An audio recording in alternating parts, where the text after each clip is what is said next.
Hi, this is Arndt von Königsmark, and in this video I'd like to show you this basic rig we bundle with the MoCatch system. So of course you could use your own rig, which could have any number of objects and joints, but if you're dealing with humans, it's quite nice if you have a standard rig. And this standard rig is prepared by several handles, forward and inverse kinematic scripts, so it should be quite comfortable to use while animating.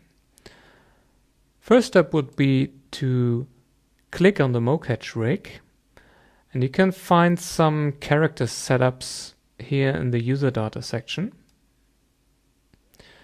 which allows you to change the proportions and size of your character. To use those settings, you have to activate the tweak mode. In this mode, all these settings will be transferred to the joints and objects you can see here. So let's say you like to offset the hip, or change the width of the hip, and so on. You can see that it's quite comfortable to use, and also the dummy objects that are attached to the joints are scaled and repositioned just relative to those settings you have here. So I would recommend that you use these settings to adjust the rig to the size and to the proportion of the actual human character wearing the MoCatch sensors. So this makes sense because let's say your actor is positioning his hand on the top of his head. If you would use a rig where the limbs have different lengths compared to the real actor, maybe the arm wouldn't be able to reach the head. Maybe the hand would stop next to the ear, or maybe the arm would be even longer and the hand would be already on the other side of the head. So that's why it's important that your rig has about the same dimensions as your actual actor. What you have to know about this rig is that it really are two different rigs. And that's why we use some layers, so you can switch them on and off depending on if you need to see them or not. The first rig is the topmost one, the MoCatch rig, which is also the one that will be driven by the sensors. So this rig already has, if I just scroll down a little bit to unfold it, already has remote tags and also a root tag. So this is already prepared for motion capture action. You just have to enter the device IDs and the IPs of your sensors basically, and then you're ready to start.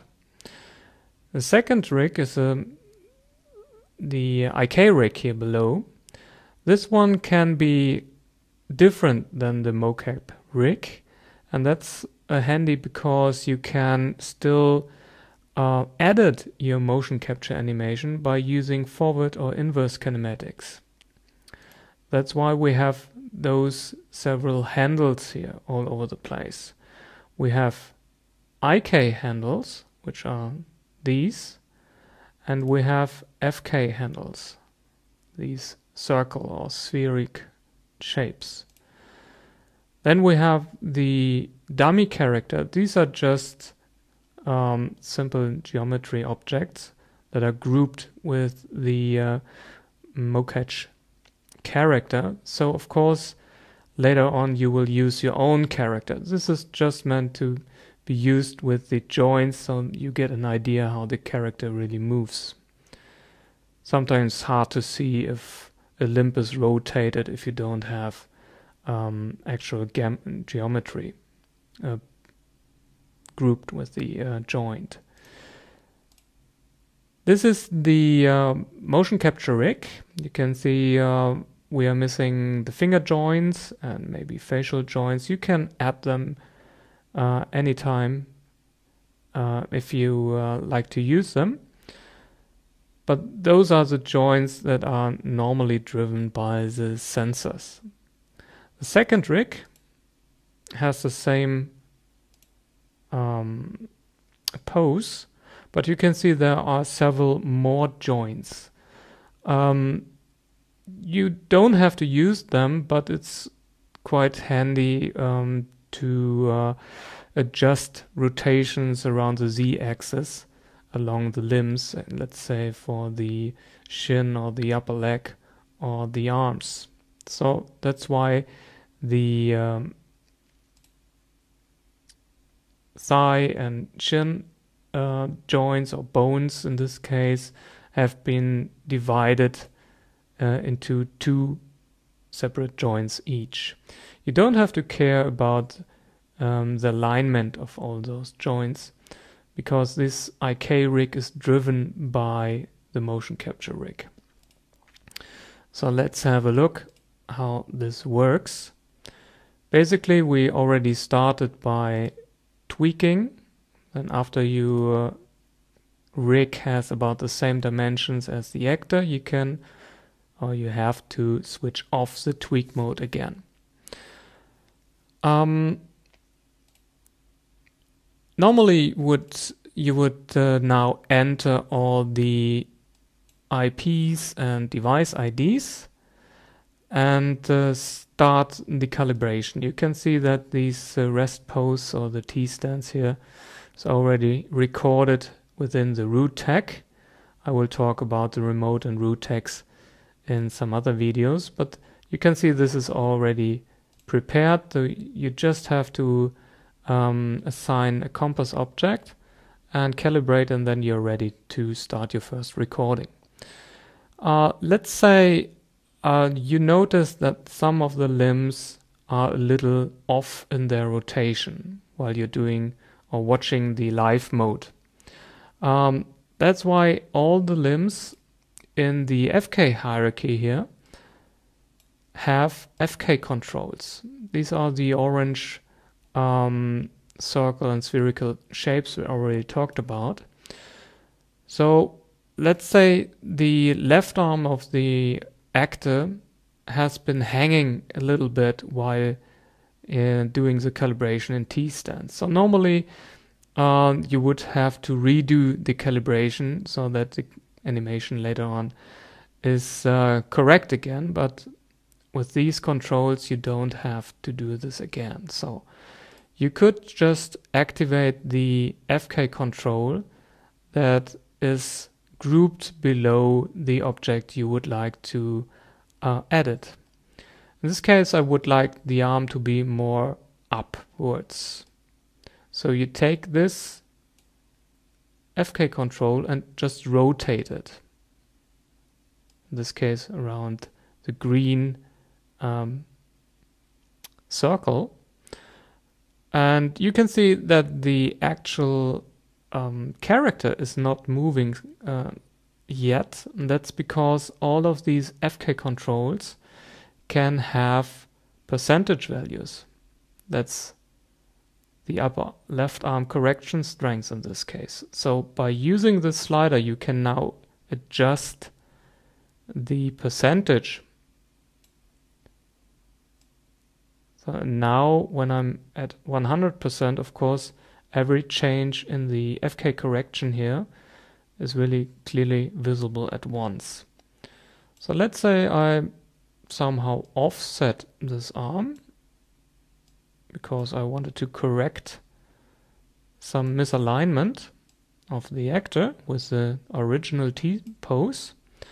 And then you would drive this left arm with the remote tag and the sensor data. You can see that now the arm moves relative to the original sensor-driven rig. So that's why these FK controls are quite handy to adjust any misalignment of your actor with the real joint rig. You can always go back by resetting the value to 0, or just by clicking this reset option here. So you can see that all the values and also the orientation and position of the FK control jumps back to the neutral and original state. Some of these FK controls also have a B rotation distribution. This is meant to be used with the second joint in the IK rig. Normally this forearm, for instance, here is just one joint driven by one of the motion sensors. So let's say the actor is rotating his hand upward. We could just mimic this by using the FK control. And you can see that the rotation now is distributed independently between the two joints. And that's what this B rotation distribution is all about. With this value you can decide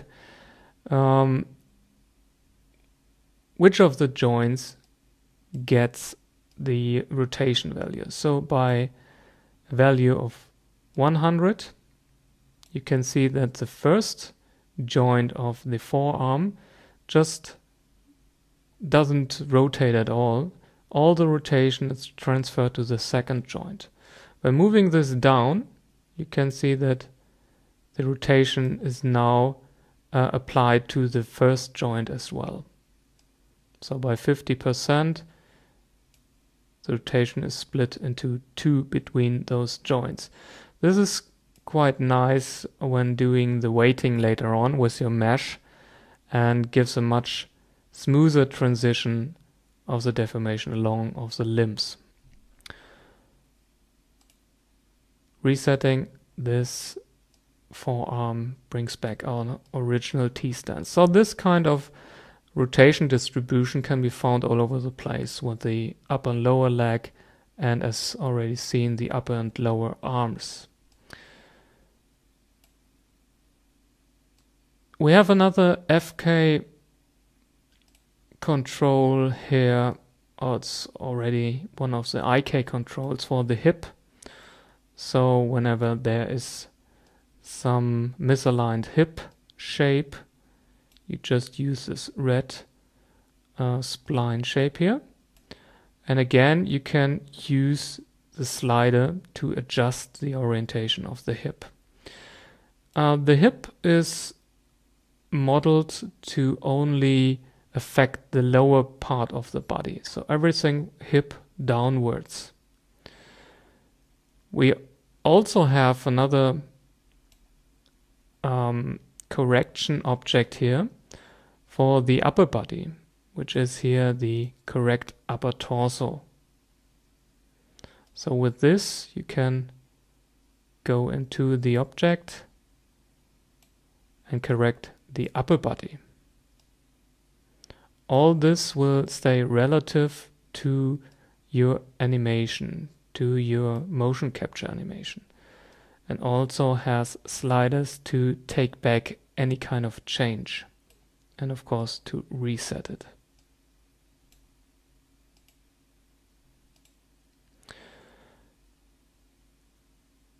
In addition to those FK controls, we also have IK controls here, right below the MoCatch rig null object. First one is to control the orientation of the neck and head. Again, you can adjust the strength with a slider and just move around these objects to control wherever you would like the head to look at.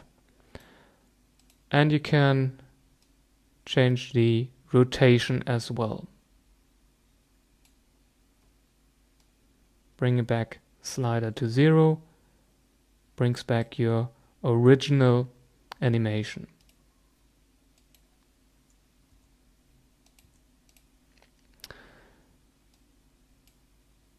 Another one is the elbow orientation.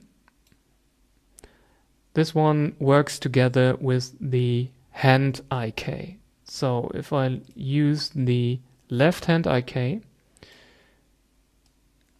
you can see that the elbow can be used as a target as well. So the elbow tries to reach the elbow target, and the hand target is still here in front, so it cannot be reached anymore because of the upper arm is trying to reach the elbow target. But you can reduce the strength of the elbow target, so the elbow is just used for orientation. So you can rotate the arm. That's the same way the Cinema 4D IK works. And of course the hand can be used as a regular IK, again with a slider, so you can always come back to your original actor. That should be quite nice to mix your hand animation with the motion capture or forward kinematic animation.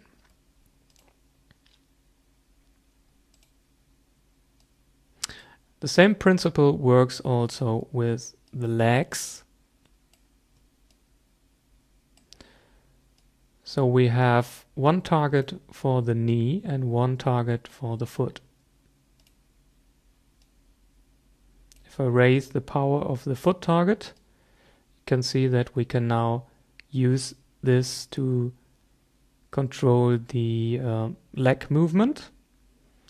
And there's also a knee target, which we can adjust the power so the upper leg really points as at this knee target, even if the foot is lowered, the foot target. You can also see that the leg will not break even if the IK target is placed on the outside.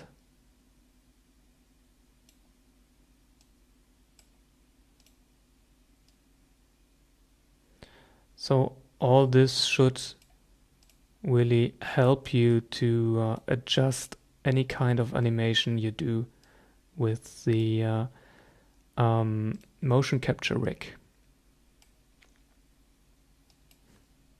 Just resetting the positions here.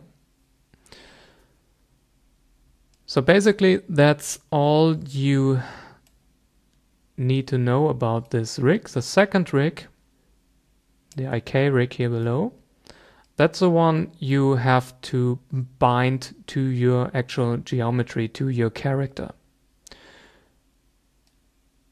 The upper rig here contains all of the meshes and the placeholder meshes we have here. So by making this invisible, it will not influence your animation or rendering. Just the second one is the one you will bind to your character. Beside that, you already saw that both rigs and also the geometries have been grouped to layers, so should also be easy to switch them on and off whenever you need just some of the components. Coming back to the MoCatch rig object here, you can see that we have some additional options here besides the tweak mode. At the bottom here you have an option to decide which object or which hierarchy should use or should move the polygon objects. If I switch this off, the polygon objects will move with the MoCatch rig and not with the IK rig. Of course, this means that the rotations in the upper and lower leg and upper and lower arm cannot be distributed between those two shapes anymore, because this is just one joint now. So whenever I change something here, let's say the knee, you can see that now the geometry moves with this motion capture rig. And if I have a correction value here, and I increase the strength, you can now see that the IK rig now doesn't have the geometry anymore. That's the lower leg from the IK rig here. So by just using the switch, you can decide which rig should be used for the geometry. Normally it makes sense to drive the geometry with the IK rig. The other options you have here are used to plant the feet on the ground or wherever you want them to be fixed in space. That's needed because our motion capture sensors only recognize and transfer rotations in space.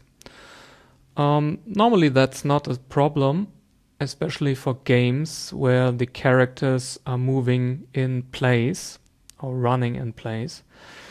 But whenever you would like to animate a character really moving forward or leaving the feet on the ground while moving the hip down, for instance, it makes sense to fix the feet wherever they are when they have ground contact. There are two possible solutions right now. There will be another one later by using pressure sensors with your feet. But right now you have the first option to plant always the lowest foot. Plant means to fix that foot in space or to keep it in that position.